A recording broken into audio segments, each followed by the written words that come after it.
నిజమైన నాయకుడు మహాత్మా గాంధీ అక్టోబర్ 2న జన్మించారు. ఇది అందరికీ తెలుసు. కానీ ఇదే రోజు ఇంకో మహాత్ముడు జన్మించారు. ఆయనే లాల్ బహదూర్ శాస్త్రి.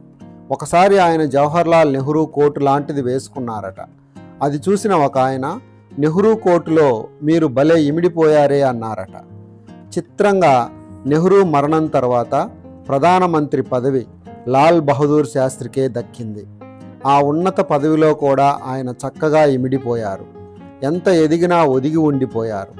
సామాన్య పేద కుటుంబానికి చెందిన వారు కూడా ఎదిగి దేశానికి ప్రధానమంత్రి కాగలరని నిరూపించిన తొలి రాజకీయ నాయకుడు.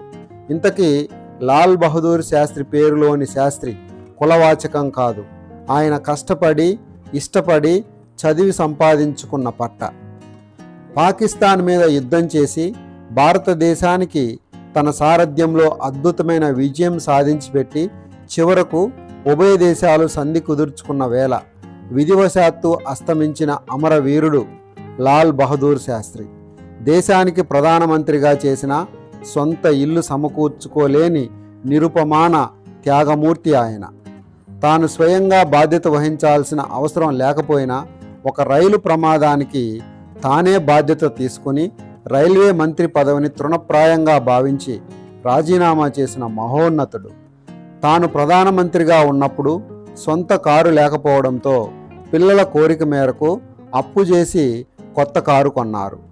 కన్ను మూసేటప్పటికి 4,600 రూపాయల అప్పు మిగిల్చి నాయకులు ఎంత నిస్వార్థంగా ఉండాలో చెప్పి రాజకీయ ప్రపంచం కళ్ళు తెరిపించిన కారణ జన్ముడు లాల్ బహదూర్ శాస్త్రి. లాల్ బహదూర్ శాస్త్రి తన కుమారుడికి అతడు పనిచేస్తున్న సంస్థ వారు పదోన్నతి కల్పిస్తే సంతోషించకపోగా తన ప్రధాని పదవి కారణంగానే ఆ పదోన్నతి ఇచ్చి ఉంటారని భావించి కొడుకు చేత ఉద్యోగానికి రాజీనామా చేయించిన వ్యక్తిత్వ సంపన్నులు. లాల్ బహదూర్ శాస్త్రి సతీమణి లలితా శాస్త్రి కూడా భర్తకి తగిన భార్య. శాస్త్రి మరణించాక ఆ కుటుంబాన్ని ఆదుకోవడానికి ఎంతోమంది విరాళాలు పంపిస్తే ఆ మొత్తం సొమ్మును లలితా శాస్త్రి తిప్పి పంపించారు. లాల్ బహదూర్ శాస్త్రి ప్రధానిగా ఉన్న కాలంలో సైనికుల రైతుల సేవలను గుర్తించి జై జవాన్ జై కిసాన్ అంటూ దేశానికి మహత్తరమైన సందేశాన్ని ఇచ్చారు. ఆయన ఈ నినాదమిచ్చి 60 ఏళ్లు దాటినా ఇప్పటికీ నిత్య నూతనంగా ఉంది. ఏ నాయకుడికైనా ఎన్నాళ్ళు పదవిలో ఉన్నారన్నది ముఖ్యం కాదు, అతను చేసిన సేవలు ఎలాంటివి, ఎంత స్ఫూర్తిదాయకంగా ఉన్నాయన్నదే ప్రధానం.